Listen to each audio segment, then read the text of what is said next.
Today, I'm here with Red October, someone that you see on the channel or always see him in the background. And we're going to be talking about the state of the game of Diablo Immortal. Red October, you've been playing since day one with me. Thanks for being here today. I value how you feel about the game, and I think that the whole community should hear your thoughts about a bunch of topics. Thanks for coming through today. Oh, thank you for having me. I mean, like you said, you and I have been back and forth a couple times, about where we are, where's the clan doing, warband activities. There's definitely a lot of stuff that's come out in the last, couple of weeks and months. And then obviously we had the news drop recently, blog post, bug fixes, and if you really dive into all that, there's a lot more coming. So, I mean, it's one of those when we talk about, state of the game, we can look at the short term, good, bad, and ugly, but there's certainly a lot of long term stuff. And, at least from where I come from, my point of view, there's a lot of good stuff coming. Yeah, and I think you nailed on the head, which is one of my favorite things, and I'll just jump right into it. I love that Diablo Immortal has this bi-weekly, essentially every 2 weeks there's something new coming, whether it's a new battle pass, which is something that's not massive, or updates, changes. We have server mergers that are coming. It's probably out by the time everyone is actually watching this video. And we have a lot of other stuff that's always coming. We see rumored things and we see officially announced things. Now, to be honest, Undecember came out about a week ago, and I spent a bit of time playing that game, trying to get my feet wet and see what it was all about. And I've done a couple of comparison videos on how I feel about that, but I've been a little bit out of Diablo Immortal, letting down the Warband. I'm sorry, I've been letting you down, but I'm back, and we've been grinding it through. So what I guess right now, let's talk about the Warband changes. Now, these happened a couple of weeks ago. You and I hooked up in a Warband. You're in charge of everything over there. How do you like the new changes? How do you like the new game modes that came along that really feature your Warband? Yeah, no, the Warband stuff they got going on has been great. The new defense of Krygar and delving into the depths have been really great activities. Whether we are running it solo or, in a small group, a lot of the enhancements there have been pretty awesome too, because, while it's a group activity, something like the ancestral tableau, like it's boosts for everybody, where we can, boost all of our CRs just by putting in gear and allowing to raise a cap, essentially. And if you min-max that right, you can actually potentially get huge boosts to something like your strength or willpower. And even the room assignments, like there's been a lot of detailed knowledge I sent you, and we're going to talk about later, about, the boosts there that, all right, you get into Kragnar and you can assign a room. Well, there's a room boost. And then, when you do delve into the depths, there's a lot of, I call them family boosts. So you can get huge XP, boosts out of that. Like, we had the conversation in the Warband last week. Someone's like, oh, I wondered why I got like an extra health potion. Which, going from 3 to 4 health potions seems kind of minor, but when you're in the midst of a battle or in the midst of a, challenge rift, that extra health potion can really, change the tide for a player. And that's just one very small example, and there's a lot more we could do too. There have been many times when I have wished that I had an extra health potion because it was just hanging on to that last little one. So yeah, I think in the past, people were saying about Diablo Immortal, kill warbands. Let's just do clans because warbands are kind of worthless. I feel like, well, and Blizzard responded to that they have plans for warbands. There's warband stuff coming. I think a lot of that has come. I'm sure there's more to come in the future as well. And to be honest with you, you said that you sent me that guide. You wrote out a document. I'm going to actually put out a video on that soon, and I'm going to have you come on the channel to go through that with me as well. But it's not the easiest stuff. Now, it's not crazy in-depth and super hard, but it's not simple. There's some depth there for people to learn, which I like, because if you're someone that's going to be playing in a warband, you're someone that's a little bit more dedicated to the game than just a casual player who's running through, different zones and just looking for legendary items. So I like that there's increasing depth inside of the game, and it just adds a level of complexity to it that some of the more serious or hardcore players are going to really enjoy. Yeah, definitely. I mean, I look at it now that, especially on the Monday, Thursday resets for Heliquary, there's lots of conversations about running Heliquary bosses and doing it as a warband raid, and that throws back to when the game first launched. That was the standard MO. But I look at it now that it's like, oh, but there's so much more value to getting in there. Because even things like the ancestral tableau, there's little buffs in there where you get the fire hydra that can pop up, or an extra shield damage for multi-thousand defense. So there's definitely a lot of great benefits to not just joining it for the Heliquary and extra scoria, but joining it and then really dedicating some ownership to it. Whether it's friends that you always know you can run dungeons with, or doing those extra warband activities, just to get those little boosts. There's a lot of investment there, like you said, that if you're willing to do the time, you'll get benefits. And referring back to, like I said, with bug fixes and whatnot, I know Blizzard's always reevaluating that. In the most recent blog post, they had some bug fixes that went out just dedicated to the warband activities. And there's a lot of deep dives you can do. You're going to have to dedicate yourselves to 8 people instead of the 100 people in your clan. And for some people, 8 people, 7 people too many. I want to play by myself. But, if you're in there all the time, like you said, you'll definitely reap the rewards out of it. Yeah, and I love that. And honestly, I think that Diablo Immortal, the game that we look at today, I think when we look at it in a year or two from now, so many things are going to change. Because, I mean, when you think about it, what are we? We're going on the 6th battle pass. So we're 5 months in. So much has changed already. And if you go in, it's not like you're looking at a different game. But day one to now, so much has changed and so much more to come. Let's talk about gaming as the free-to-play player. We know that they have the Eternal Legendary Crest. They have your regular Legendary Crests. How do you feel for a free-to-play player? Do you think that they have a good opportunity to get legendary gems? And I'm not saying to keep up with whales, because, that's not going to happen. But the experience itself. Now, for me, I spent in the beginning, and now I'm just buying battle passes. And I feel like every month I get myself 10 legendary crests that I can run in an Elder Rift. And sometimes I surprise myself and get something good. And it's not making me the strongest player in the server, but it's giving me the opportunity to enjoy that element of the game, have fun, and have that surprise factor. And who doesn't love running legendary crests, especially when you get them for free? So how do you feel about the whole experience for someone that's a completely free-to-play player as far as crests and things go? Well, the one thing I keep looking at whenever we have this type of conversation is you got to look at it from 2 points. One point being the mobile player, and then one point being the Diablo player. And both of them will give 2 different opinions on this. And let's just put it as it is. Obviously, this channel, many of us are dedicated to the mobile gaming platform.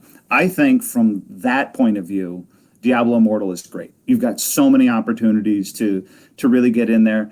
Whether it's legendary crests, 5-star gems. I mean, I've been lucky enough, like you. I only have been doing the battle passes of the last couple of months. Haven't done any of the packs. Haven't done any of the huge investments for platinum, and definitely not the orbs.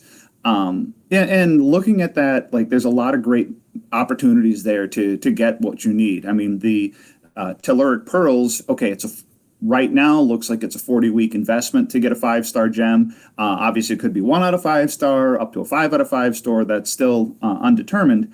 But even just a free 5-star gem is a great boost to our community. And at least from what you read, it's possible we might get those telluric pearls through events. So it's not just a once every 40 weeks opportunity. I've played other games where you could invest years into having a perfect weekly run to get the same boost that a whale might get. And that's definitely unfair from the free-to-play players' advantage. From the Diablo standpoint, for the people that have been playing the Diablo long term, obviously they have their pushbacks about the free-to-play market and this pay-to-win market, and I totally respect where they're coming from. It's not something that was there in the classic Diablo games. But it's also one of those, like, this isn't a classic Diablo game. It's definitely got that overall feel and skin, but the mobile market doesn't play $60 games. The mobile market plays a free game where I can get some buys. Yeah, I completely agree with that as well. I like how you broke that down into two elements for different types of players. I feel like the majority of who's playing Diablo Immortal now are the mobile community. I feel like a lot of the PC people maybe moved onto other things. Now, speaking of moving on to other things, I've featured some other games in the channel. Torchlight Infinite was one of them, and Undecember was one of them. Undecember specifically was one I was really looking forward to. They had a lot of elements inside of that game. Now, when I put out a video or do a stream for Undecember, I have a huge community of people saying, play Undecember. This game is what Diablo Immortal should have been. And I have a community of people saying, go back to Diablo Immortal. So obviously it's split. And this is opinion based, which game people like better. So I guess what I'm going to ask you is your opinion on the competition. I think those are the two biggest competitors right now of Diablo Immortal. So how do you feel Diablo Immortal fares against Torchlight Infinite and Undecember? Well, that's one of the great things about mobile market as I look at it. Like I was looking at the Undecember back when the beta was first in South Korea only. I was trying to get you the information that I could, and we were talking about it then. It definitely looks like a solid game, and I can look at it like the skin and the feel is Diablo-esque. And I thought that was really, really appealing. The only reason I haven't delved into Undecember, now that they're released, is I looked at it like it's just way too complicated. I'm not a PC gamer. I grew up playing those games, but college, professional life, family, I had to definitely put that investment away, and now I'm mobile only, and that's the mobile experience for Undecember to me was really overwhelming. Especially I know you've mentioned in your streams, the runes, the rune system gets really in depth. And for me, I'm looking for a game I can jump into, I'm familiar with, I know the lore, and Undecember probably has that, but I don't know it. Where Diablo does have that, I am familiar with it. It's a much easier barrier to entry. Yep. Something like Torchlight Infinite, I remember checking that out during the open beta. Same deal. Hey, I knew there's a lot there. It's a huge, story community. At least for me, it wasn't my personal preference. Not to say that it was a bad game. Same with Undecember. It's just you find what fits, your play style, your preferences and storyline, community, and at least if I had to choose one, I mean, I show you my phone right now. Yeah. It's Diablo Immortal only. I mean, but that's because like I've got a lot of time and investment and friends and community there. If we all up and went to Undecember or Torchlight Infinite, I'd do that too. I'd check it out. But Yeah. at least for me, here and now, it's Diablo Immortal. Yeah, I think you brought up, you're really bringing up good points as you go. First of all, Diablo Immortal came out first. So we got all of our time in there. Our investment, some of our money is in that game. The community we built is there. So if you want to make a new investment into an action RPG like this that really is a time grind, you're going to be taking away from what you already have. So I personally enjoy playing Diablo Immortal. I spend the majority of my time in that. I do play some Undecember and some Torchlight Infinite as well, but you have to make a commitment into one of these types of games just because of how the grind element works in action RPGs.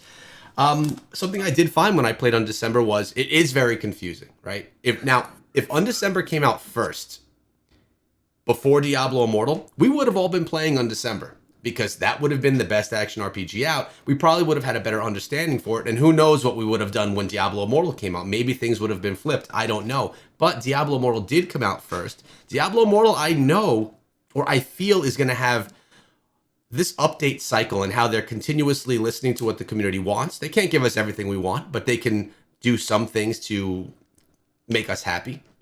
They've proven that that's important to them, that that's what they want to do. And I feel confident that over time, the game is going to continuously evolve. I mean, we had a thing out on the data mine, which I actually covered data mines for the first time ever on any of my channels. The reason was I didn't see any information coming from Blizzard. I'm like, you know what? I'm going to try it. And some of the information in that came out the following day, which was cool. So if we go by that data mine, if we trust in it, there's going to be new character classes as well, and a couple of other features like a battle royale mode, which could be really cool. So those are not confirmed. It's just as far as I say, they're just guesses right now, but it's exciting to think that Blizzard's thinking of these types of ideas and willing to bring them to the community just to make the game better. Because me, I was always a PvP guy, but in Diablo Immortal, it's probably my least favorite part of the game right now. But that doesn't mean that it's going to continue being like that. It could change over time with different types of modes and just more options of modes as well. So with that being said, let's finish things off here with me asking you, what are your few favorite things about Diablo Immortal? And don't give me your friends inside of the game, the community, and all that. I want like features of the game. What do you think Blizzard has done really well with Diablo Immortal that just keeps you logging in every single day? Well, all right, you took my easy answers I because know. community is obviously one of the clutch things that I've got going on, True. and that's been great. But because of that community, I mean, it's so easy to jump in and run anything, whether it's trying to just find people in Heliquary or trying to get people caught up. I mean, I was looking at it the other day, and I'm like, oh, I've always been chasing server Paragon level, and right now I'm actually at the point where I think I'm inside of 10 Paragon points. So that means to me, I really need to change what I'm doing, and I can. I've been definitely chasing a lot of the gear. I'm proud of myself, to just kind of strut a little bit of I got all the essences from legendary gears a couple of months ago, it feels like. I'm trying to hunt down all the sets just to have the collector's, piece. In the codex, there's all those activities where I've been trying to 100% each of those zones. I've only got one now, and everything else is like 70, 80, 90% filled up. Then again, Blizzard they keep adding to it. The hero's journey, they want you to do those completion areas. So, you can switch gears and you're doing, hidden layers. And again, I know, kind of like I was saying about on December, a new person coming in, there's a lot to do. It can get overwhelming. It can get confusing. But if you hook up with the right people, there's so much to do. And, you could be like, hey, I want to run, Elder Rifts, or I want to run Challenge Rifts, rack up that leaderboard. Right now in the server, I think I'm in the top 20 at the least. I was 16 as of last night. Just to push it. And, then, friends of ours, PT6, I know he overtook me the other day, so now I got to push him back, and I eked ahead of him, and he's going to see this video and go, I'm going to get that Red October. And it's good fun, same deal with, the rest of our clan. I mean, that is the biggest piece of it. There's so much that we can do. I've got new people coming in. We've got server merges coming down the pike. So that means, there are 3 other servers that will be merging with us into, the new environment. So that means new people to, participate with. I know I've got friends out in those servers that, we'll be looking forward to. Like you said, PvP, not my preference. That's because, at least for me, I'm a monk. I'm movable. I'm, very agile. I go in PvP, I get stun locked all the time. I'm frozen. It's frustrating. But, there's more stuff you can do. There's different activities. There's different rewards. And I'm never going to, one up the big guys out there at my, 5,500 challenge rating or combat rating. But I'm definitely going to give it my all, and I'm going to bring up a bunch of people behind me and let them participate and experience the best that I can get them. Yeah, I love that, Red. And I mean, you make a good point. I'm in the same boat. I'm not going to be the strongest one, the best one with the highest combat rating, but I'm completely okay with that. I'm just going to enjoy the game and play it the way I want to play it. Like you said, if PvP is frustrating, if you're getting just stuck inside of PvP and you're not enjoying it, there's so many other elements of the game to play. And honestly, when you think about it, PvP is actually a small part of what Diablo Immortal has to offer right now. Hopefully that grows in the future. But if it doesn't, we still have a ton of other things to get involved in. Thanks for coming through today and sharing all of your insight. If you have any other things that you love inside of the game and you're watching this video, leave them in the comments section below, because today Red and I are out. Have a great day and be good. Take it easy.